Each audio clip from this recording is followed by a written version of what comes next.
droit dans les yeux, l'ancien Premier ministre malien est notre invité ce matin, M. Moussa Mara. Bonjour. Bonjour. Alors, merci d'accepter notre invitation dans cette émission. C'est un plaisir. D'accord. Alors, comme on n'a pas beaucoup de temps, on va aller droit au but. En réalité, vous êtes président de parti politique. Oui. Vous n'êtes pas de l'opposition, vous appartenez encore à la majorité. Non, je ne suis ni de la majorité ni de l'opposition. Vous appartenez à la majorité. Non, nous avons quitté la majorité. Vous avez fait une déclaration officielle que vous quittez la majorité. On a quitté la majorité en novembre 2017. 2017. C'est-à-dire il y a plus de 2 ans. Vous avez vraiment quitté la Et majorité. c'est un congrès du parti qui l'a décidé. Et donc, pourquoi on a l'impression que vous êtes plus proche de la majorité que de l'opposition? C'est une très bonne question. En fait, quand vous êtes du côté de l'opposition, vous avez l'impression que je suis de la majorité. Okay. Et quand vous êtes du côté de la majorité, vous avez l'impression que je suis de l'opposition. Donc, ce qui fait qu'en fait, on est au centre. Je ne sais pas si vous avez suivi hier, nous avons un débat en direct à la télé nationale. Et j'étais plutôt avec les gens de la majorité. D'accord. On s'est beaucoup chamaillé sur la participation justement de l'opposition. Moi, je trouve que le fait que l'opposition n'ait pas participé au dialogue, c'est une insuffisance majeure du dialogue. D'accord. Et j'ai tout fait pour que l'opposition y soit. Et j'ai fait aussi des débats avec l'opposition pour leur dire, venez au dialogue, c'est votre droit, mais c'est aussi une obligation. Et là, nous nous sommes beaucoup chamaillés parce qu'eux aussi, ils ne voulaient pas venir. Vous aimez ce statut? Cette ligne? Absolument, parce que cette ligne, elle est floue. Elle est très, très difficile. Et elle est floue parce que nous avons l'habitude en Afrique d'être dans le combat de boxe. D'accord. Alors que nous sommes un peu plus dans ça. Nous sommes dans le redressement de nos pays. Les centristes. Nous étions, j'aime pas trop le terme centriste, parce que c'est mais ça, on n'a pas d'autres président. formules. Voilà. On n'a pas d'autres formules, mais je vous explique très précisément. D'accord. Nous étions dans la majorité. Et nous avons constaté que la majorité n'a pas la solution au problème du Mali. Et nous avons quitté la majorité avant les élections. D'accord. Et en 2017. Mais au moment où nous disions que nous quittons la majorité, nous avons dit au même moment, nous n'allons pas à l'opposition parce que l'opposition est la majorité dans notre pays. Les deux pôles les plus importants, c'est en fait les deux faces d'une même pièce. Ce sont des gens qui étaient ensemble dans le même parti politique il y a une vingtaine d'années. En termes d'idées et de programmes, il n'y a pas vraiment de différence. C'est des différences de personnes. D'accord. Donc nous avons dit, nous nous inscrivons dans une troisième voie. Cette troisième voie, c'est le changement véritable pour notre pays. Et nous estimons que ce changement ne peut être incarné ni par la majorité actuelle, ni par l'opposition actuelle. D'accord. Maintenant, c'est une position qui est un peu difficile parce que et la majorité et l'opposition nous tapent dessus. Mais c'est la montre, c'est la preuve que nous sommes... On va arriver à ce niveau, mais parlons d'abord de ce dialogue. Est-ce qu'il était nécessaire? Il était même indispensable. Le dialogue a été demandé depuis 2012, c'est-à-dire depuis que le Mali a plongé dans la crise, sous une forme ou une autre. Beaucoup de gens ont réclamé le dialogue dans la société politique, dans la société civile, et les pouvoirs respectifs ont tout fait pour éluder, pour ne pas y aller. Même le pouvoir actuel, c'est-à-dire le président Ibeka, il a Pourquoi fallu il y avait des risques? Les pouvoirs ne vont au dialogue que pratiquement contraints, parce que le dialogue, c'est un catharsis, c'est une occasion, c'est presque comme un tribunal, où on donne la parole à tout le monde sur la marche du pays. Et donc, forcément, c'est critique. Chacun est libre de faire un réquisitoire contre le pouvoir. Donc, du coup, les pouvoirs n'y vont que de manière réticente. Donc, on a obligé le pouvoir d'Ibeka à aller au dialogue. Je pense que le président Ibeka, voyant la situation se détériorer profondément, y compris la situation sociopolitique, a dû se résoudre à aller dans le dialogue. Mais ce n'est pas le plus important. Le plus important, c'est on y est allé pour faire quoi et qu'est-ce qu'il faut faire à partir de maintenant. Qu'est-ce qu'on a fait? On a parlé. Vous aviez dit que vous ne m'avez pas vu à la cérémonie de clôture. À la limite, ça, ce n'est pas le plus important. D'accord. Moi, je suis le président de parti politique qui a le plus participé au dialogue. J'ai porté le processus et j'y ai cru profondément et j'y crois profondément. Donc, moi, j'y ai participé, mais il y a des millions de nos compatriotes qui y ont participé. Les gens y ont participé au niveau des étapes décentralisées et nationales, mais les gens y ont participé aussi en envoyant des suggestions sur la plateforme électronique, parce qu'il y avait une plateforme électronique qui a été mise en place. Et je crois qu'il y avait plus d'1,5 million suggestions qui sont arrivées sur cette plateforme. Donc le dialogue, ça a été un exercice où une bonne partie des Maliens, la majorité des Maliens a participé. On va déplorer toujours la non-participation. Justement, parce que j'allais rappeler, je me dis par exemple que Soumaïla Cissé, c'est le chef de file de l'opposition. Et si nous prenons les résultats de la dernière présidentielle, il a quand même un peu plus de 32% des voix. Ça veut dire que 32% de l'électorat, de la population, disons cela comme ça, malienne, n'a pas participé à ce dialogue, n'a pas été représenté à ce dialogue. Donc, ne s'est pas senti concerné par ce dialogue. Moi, je dirais même mieux. Soumaïla Cissé, qu'on le veuille ou pas, aujourd'hui, il est représentatif. Oui. Soumaïla Cissé a participé à 3 élections présidentielles dans notre pays. Et à chaque fois, il s'est qualifié au deuxième tour. D'accord. Et il s'est même qualifié une fois au deuxième tour quand le président actuel, lui, avait été éliminé au premier tour. Donc on ne peut pas dire qu'il n'est pas représentatif. D'accord. C'est pourquoi il aurait fallu faire tout pour qu'il y participe. Est-ce que pour cela, le dialogue a échoué? On ne peut pas dire que le dialogue a échoué. Mais est-ce que ça a servi à quelque chose? Puisque le dialogue, c'était d'abord sur comment sortir le pays de crise. Donc c'était d'abord les idées.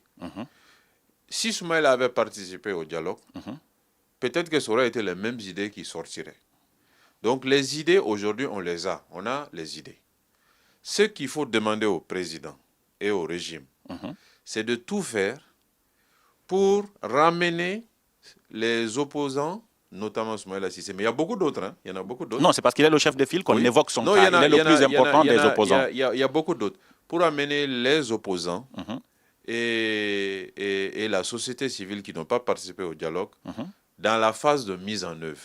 Donc, il faut que nous travaillions à construire. Mais est-ce qu'ils vont, pensez-vous qu'ils vont accepter alors qu'ils n'ont pas participé au dialogue? Ça dépend de ce qui va leur être proposé. Vous savez, ils pourront dire, par exemple, que ce dialogue n'est pas légitime. Ce que je peux vous dire, oui, si on regarde les conclusions du dialogue et que ces acteurs-là se retrouvent dans les conclusions, vous n'avez pas participé au dialogue, c'est vrai, mais quand on dit qu'il faut organiser des élections législatives, quand on dit qu'il faut relire l'accord pour la paix et la réconciliation, quand on dit qu'il faut que l'armée se déploie sur le territoire, est-ce que vous pensez sincèrement qu'on peut avoir un leader de l'opposition qui va être contre cela? Est-ce qu'ils ont eu tort de ne pas participer? Pour moi, ils ont eu tort. Totalement. Je leur ai dit régulièrement, ils ont eu tort. Surtout qu'il y avait la possibilité de venir, de faire valoir ces positions. Cela étant dit, nous ne devons pas les laisser à quai. Et nous ne devons pas simplement dire, comme le président l'a dit, ma porte reste ouverte, venez quand vous pouvez. Moi, je trouve que ça, ce n'est pas une attitude constructive. Nous devons aller vers eux. Et c'est lui le premier qui doit aller vers eux, c'est le président de la République. D'accord. Comment? Parce qu'il a quand même tendu la main.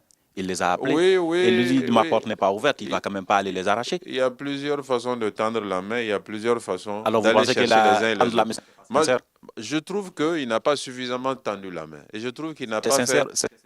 Bon, la sincérité, c'est personnel. Il peut être sincère et ne pas faire les efforts parce qu'il a été votre président, avancer. Vous avez été son second dans l'exécutif. Vous le connaissez. Est-ce que quand il dit « ma porte est ouverte », il y a une sincérité dans l'homme? La porte est ouverte, c'est comme moi, ma porte est ouverte. Sauf que la porte ouverte... Oui, mais vous savez de quoi je parle, monsieur le président. Pour une opposition oui, qui est dans une posture de dire que ce que vous êtes en train de faire n'est pas bon, qui vous a écrit, qui vous a fait des suggestions que vous n'avez pas retenues, si vous dites « venez me voir », ils ne viendront pas. D'accord. Aujourd'hui, le président a plus intérêt que tout le monde dans la résolution de la crise. Moi, je pense, c'est lui qui est président. Il faut qu'on essaye de construire les bases d'un nouvel accord politique. D'accord. Sur la base des résolutions du dialogue et sur la base d'un gouvernement d'union nationale à mettre en place et sur la base d'une feuille de route que nous allons nous fixer sur 2 ans, sur 3 ans, afin de contribuer à faire sortir le pays des difficultés. Moi, je suis à peu près sûr que si le président, aborde la question sous ce angle-là, il peut arriver, j'ai la faiblesse de le penser, à convaincre l'opposition de rejoindre le train du Mali en marche vers... Pourquoi il ne le fait pas, le président, à votre avis?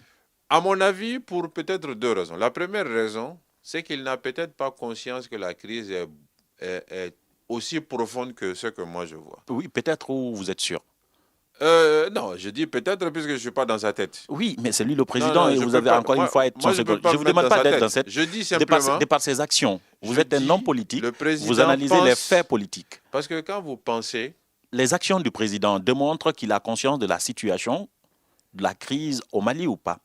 Ce que moi je pense, oui, c'est que s'il a conscience que l'existence du Mali est menacée. Moi, je pense que l'existence du Mali est menacée. Moi, ma question, c'est de savoir, est-ce que vous pensez qu'il a conscience? C'est pourquoi moi, je vous réponds peut-être. Je ne dis pas qu'il n'a pas conscience ou pas. Si vous analysez les actions du président de la République, les actes politiques qu'il pose... Je comprends ce que vous voulez m'amener à dire. Oui, justement. Et, alors je ne le dirai pas pour la bonne et simple raison que je ne suis pas à sa place. Moi, j'analyse... Vous n'avez pas besoin d'être à sa place pour le dire. Moi, j'analyse et je lui fais une suggestion. Peut-être il ne l'a pas suffisamment compris. C'est pourquoi j'ai dit peut-être. Vous voulez que moi je dise il ne l'a pas suffisamment compris. Moi j'ai dit peut-être qu'il ne l'a pas suffisamment compris. Non, moi je suis en train de vous demander, est-ce que vous, en tant que président de parti politique, en tant qu'ancien Premier ministre, quand vous analysez la situation, quand vous analysez les actes posés par le président, est-ce que vous pensez, vous pourrez dire qu'il est suffisamment conscient de la situation dans laquelle se trouve le Mali?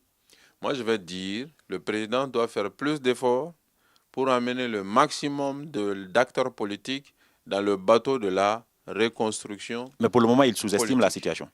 Pour le moment, il ne fait pas suffisamment d'efforts. Pour le moment, il ne fait pas suffisamment d'efforts. Ce qui ne signifie pas qu'il sous-estime la situation. Qu'il sous-estime ou pas, peut-être, mais qu'il fasse des efforts. Le dialogue est donc passé. On réclame, vous l'avez dit tout à l'heure, là, les élections législatives plus tard, mai 2020. Est-ce possible? C'est possible s'il y a un consensus politique. C'est possible si, sur le plan de la logistique, la relecture du fichier électoral, toutes ces étapes sont franchies. Nous avons une délégation générale des élections qui est en train de travailler sur le fichier électoral. Okay. Selon les informations dont nous disposons, cela sera prêt, on va dire, d'ici mars. Donc ça veut dire qu'en mars, on peut normalement organiser des élections législatives si l'ensemble de la classe politique est mobilisée dans cette direction. Mais si la classe politique n'est pas mobilisée... Qu'est-ce qui empêchera l'ensemble de la classe politique de se mobiliser dans ce sens? Aujourd'hui, la prorogation du mandat des députés a été soutenue par l'opposition. Oui. Ça veut dire que l'opposition n'était pas pour qu'on organise des élections législatives. Ou peut-être la situation qui prévalait. L'opposition a avancé un certain nombre d'arguments. Oui. Il y a la question sécuritaire. Il y a la question du découpage électoral. Oui. Et je crois que ce sont les... Et puis bon, il y a aussi le fait que les élections présidentielles ont été organisées selon l'opposition dans des conditions difficiles. Ce qui n'est pas votre avis. Tant qu'on ne fait pas... Je ne partage pas beaucoup d'avis de l'opposition là-dessus. Moi, je fais partie de ceux qui ont reconnu la victoire du président dès qu'il nous est apparu très clairement que le président a gagné, alors que je n'étais pas avec le président. Mais les arguments qui ont permis la prorogation de mandat des députés, vous ne les partagez pas? Pas du tout. Vous croyez que c'était pas sincère? Pas du tout. Ça ne pouvait pas fonctionner? Pas du tout. Moi, je ne suis jamais pour la violation de la Constitution. La D'accord. prorogation du mandat des députés, c'est une violation de notre Constitution. Vous aurez aimé qu'on organise des élections législatives dès 2018. Ce qui n'était pas possible, par exemple, à Kidal. Mais bien sûr. Aujourd'hui, la situation sécuritaire de Kidal n'est pas différente de 2018. Hein? Non. Donc, ça veut dire que les mêmes raisons risquent de se poser. Vous savez? Mais aujourd'hui, ça s'est amélioré un tout petit peu. Ah, vous pensez? Ah oui, aujourd'hui, par exemple, ils ont participé au dialogue, ils ont fait des promesses. Il y a quand même il y a eu des élections présidentielles à Kidal en 2018. Je suis d'accord. Quand on dit la situation de Kidal, c'est d'abord l'État n'exerce pas sa souveraineté sur Kidal. L'armée malienne n'est pas présente à Kidal. Vous avez des attaques de la MINUSMA et des autres opérations militaires qui ont lieu à Kidal. Donc on ne peut pas dire que la situation de Kidal aujourd'hui est meilleure qu'en 2018. Non, on peut dire que les relations qui existent entre les autorités locales de Kidal et l'autorité centrale de Bamako, ça s'est amélioré un tout petit peu, on ne pourrait pas le dire? Je ne suis pas sûr que ça se soit amélioré. Mais ça, ce n'est pas le débat. Le débat est aujourd'hui, si on doit organiser des élections législatives, il y a d'autres endroits du pays où ça va être difficile de les organiser. D'accord. Mais cela ne doit pas nous empêcher de les organiser. La devise de la République du Mali, c'est un peuple, un but, une foi. Je ne me trompe pas. Est-ce qu'aujourd'hui, on peut dire que le Mali est un peuple? Je pense que le Mali est un peuple, mais c'est un peuple divers. C'est peut-être dans ce détail-là qu'on a du mal à se comprendre. D'accord. Je pense que tous ceux aujourd'hui, même ceux qui se battent pour l'autonomie ou l'indépendance du Nord, appelés Azawad par certains, même ceux se reconnaissent dans le Mali. Vous n'êtes pas copain avec Azawad, de par votre histoire. On en a parlé peut-être tout de suite, si vous le permettez. Le plus important, c'est l'avenir. D'accord. Nous avons des divergences dans le passé, c'est à ça que sert la politique. Hier, j'ai participé à un débat sur l'ORTM avec un représentant de la CMA.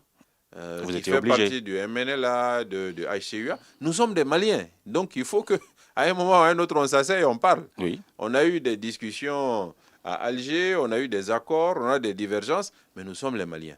Et lui, il a dit sur le plateau qu'ils reconnaissent que le Mali est indivisible. Donc, y compris eux, a fortiori, là où il y a des conflits intercommunautaires, Peul, Dogon et autres, tous ces gens-là se réclament du Mali. Mais aujourd'hui, le Mali est divisé. Vous le direz? Le Mali est divisé pour des raisons sociopolitiques, mais l'unicité du Mali n'est remise en question par personne aujourd'hui. Et ça, c'est le plus important. Donc, quand on dit le Mali est divisé, vous êtes d'accord ou pas?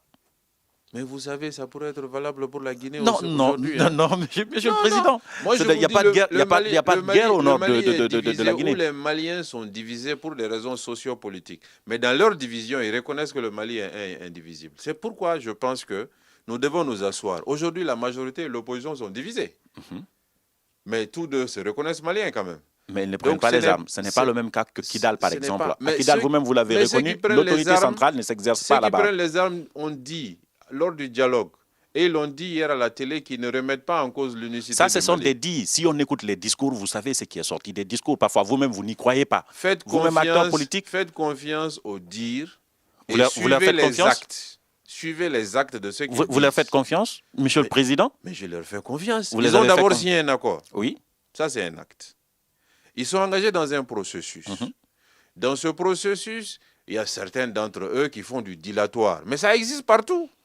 Quand vous signez un accord politique en Érythrée, c'est la question que je vous pose. Vous avez des gens qui sont de mauvaise foi. Ils ont dit des discours. Est-ce que vous les croyez? La mauvaise foi se vérifiera dans l'application. Est-ce que vous les croyez? Vous? On fait confiance à ce qu'ils disent. D'accord? On sait pertinemment que certains parmi eux n'ont aucun intérêt dans la paix. On le sait. Il faut être naïf pour le penser. Mais il faut avancer. Et quand on va avancer, au fur et à mesure, on se rendra compte de ceux qui sont de mauvaise foi et on les mettra de côté. Si aujourd'hui vous étiez à la place d'Ibeka, parce que vous avez quand même tenté d'être président, si aujourd'hui vous étiez président, quelle est la décision fondamentale que vous auriez prise aujourd'hui pour la situation, pour régler la situation du Mali? Aujourd'hui, ce que le président Ibeka a fait, c'est qu'il a une bonne base en termes de suggestions pour aller de l'avant. Ça, c'est le dialogue national. C'est de prendre les conclusions du dialogue et d'essayer de construire un consensus sociopolitique autour de ces conclusions, de leur mise en œuvre. Il doit construire politiquement la mise en œuvre du dialogue. Dans la mise en œuvre du dialogue, il y a la relecture de l'accord, il y a la mise en œuvre de l'accord, je suis d'accord, ça vous avez essayé de le dire tout de suite. Mais vous voyez la différence entre les deux questions, c'est quoi? C'est que vous, le Ibeka a bien fait jusque-là, dans ce cas? Vous aurez exactement pris, vous aurez pris les mêmes décisions. Personnellement, moi, j'aurais tout fait pour que l'opposition participe au dialogue. Mais ce que je dis, vous aurez pris... Y compris en repoussant encore le délai de la phase nationale. C'est pourquoi je vous pose la question. Si vous étiez président aujourd'hui du Mali, supposons qu'en 2018, c'est vous qui avez été élu. Non. Depuis 2018, vous êtes président. Quelle est la décision que vous allez prendre? Nous sommes le lundi 23 décembre 2019. Vous êtes d'accord avec moi? Je suis d'accord avec vous. Le 23 décembre 2019. Vous redirigez ma question, président. Ce n'est pas ça. Non, vous parlez d'aujourd'hui. Je parle pas de la journée d'aujourd'hui. Ou bien ce que j'aurais dû faire en janvier 2018 ou en janvier 2019. Non, donc soyez plus clair dans votre question. Je suis très précis dans la question parce que je suis en train de dire si vous étiez à la place d'Ibeka aujourd'hui.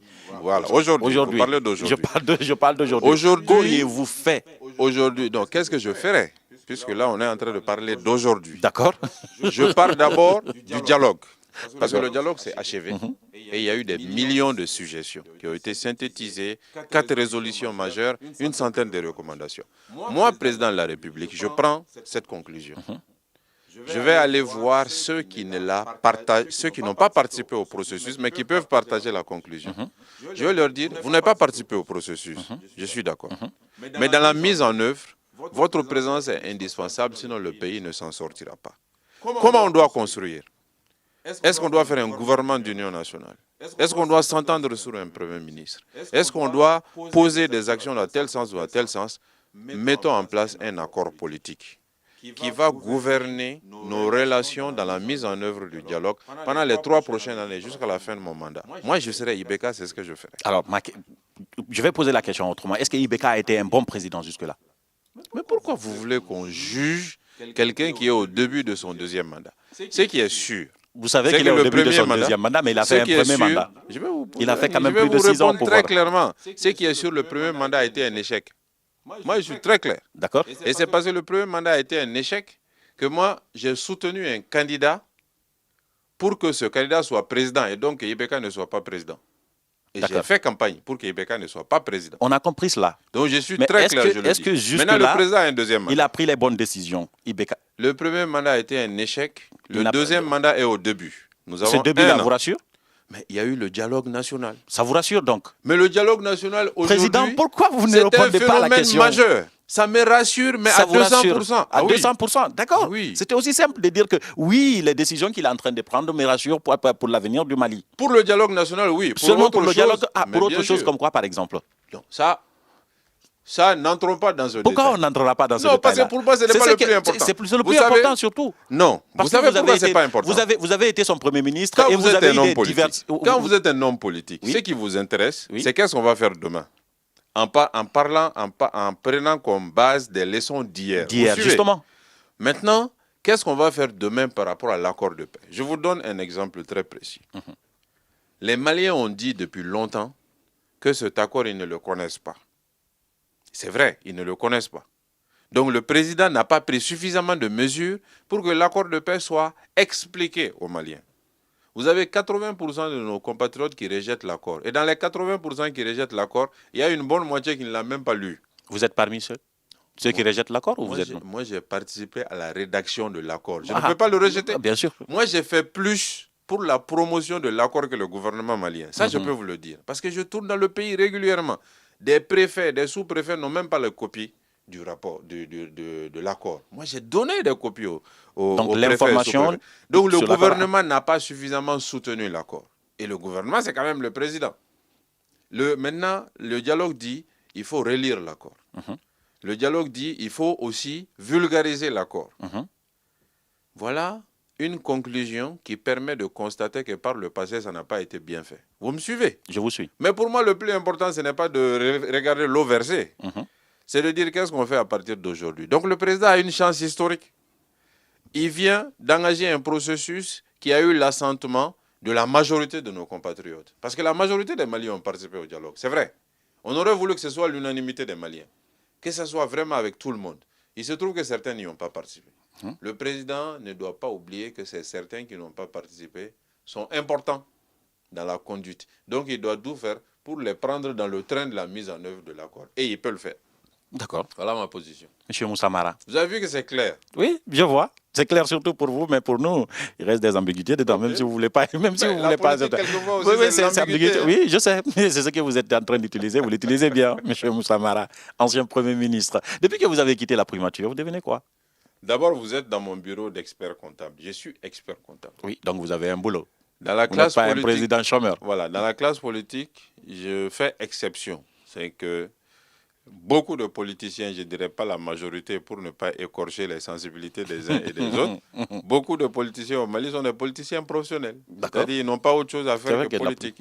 Moi, je suis un expert comptable. Je vous ai reçu dans mon cabinet. Ça veut dire quoi? Que vous n'avez pas beaucoup de temps pour... Non, ça veut dire que j'ai quitté la primature exactement le 8 janvier 2015. C'était un vendredi. Et le 9 janvier 2015, samedi matin, j'étais ici.